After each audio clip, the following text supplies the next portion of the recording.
أشهد أن محمد رسول الله۔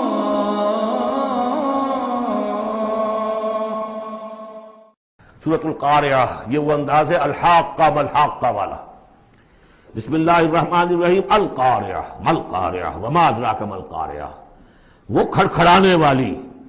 وہ کیا ہے وہ کھڑکھڑانے والی؟ قرع کہتے ہیں دروازے پر آ کر زور زور سے کچھ مکے مار رہا ہے دروازہ کھلوانے کے لیے، کسی نے سنا نہیں ہے مار رہا ہے۔ قرع یہ ہے۔ القارعہ، جب وہ آئے گی قیامت تو گویا کہ اس پوری دنیا کو کھڑکھڑائے گی۔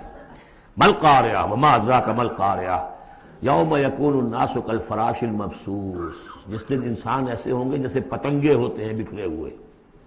وتکون الجبال کالعہن المنفوش، اور پہاڑ ایسے ہو جائیں گے جیسے روئی یا اون ہو دھنکی ہوئی۔ فاما من ثقلت موازینہ، تو پھر جن لوگوں کے نیکیوں کے پلڑے بھاری ہوں گے۔ اصل میں دو شکلیں ہیں میزان کی، ایک میزان ہوتی ہے ترازو جس کے دو پلڑے ہیں، ایک ہے سپرنگ بیلنس، وہ ایک ہی پلڑا ہے اس کے اندر، تو وہ تو اس کے اندر جو بھی سپرنگ ہے وہ بتاتا ہے کہ یہ اس کا وزن کتنا ہے۔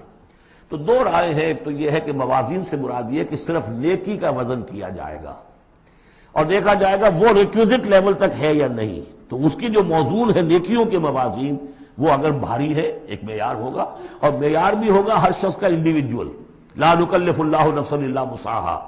اگر اس کے اپنے شاکلہ، اس کے اپنے جینز، اس کے اپنے جو بھی ماحول کے اثرات تھے، ان سب کی رعایت کرنے کے باوجود ایک مطلوبہ مقدار تک نیکی کا عنصر نکل آیا، فَأَمَّا مَنْ ثَقُلَتْ مَوَازِينُهُ فَهُوَ فِي عِيشَةٍ رَاضِيَةٍ، وہ ہوگا بڑے عیش کی زندگی میں جس میں اس کے لیے رضا ہی رضا ہے، راضی رہے گا، ہمیشہ جو ہے اس کی زندگی جو ہے خوشی پر ہوگی، خرم۔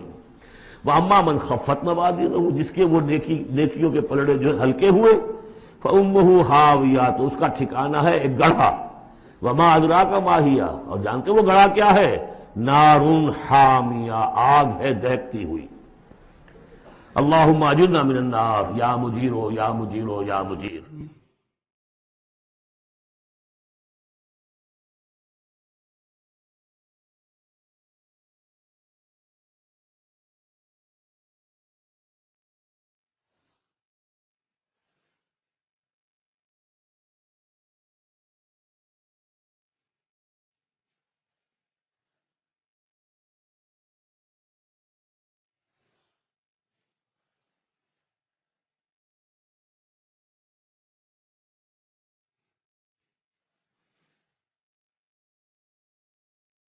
مولاي صل وسلم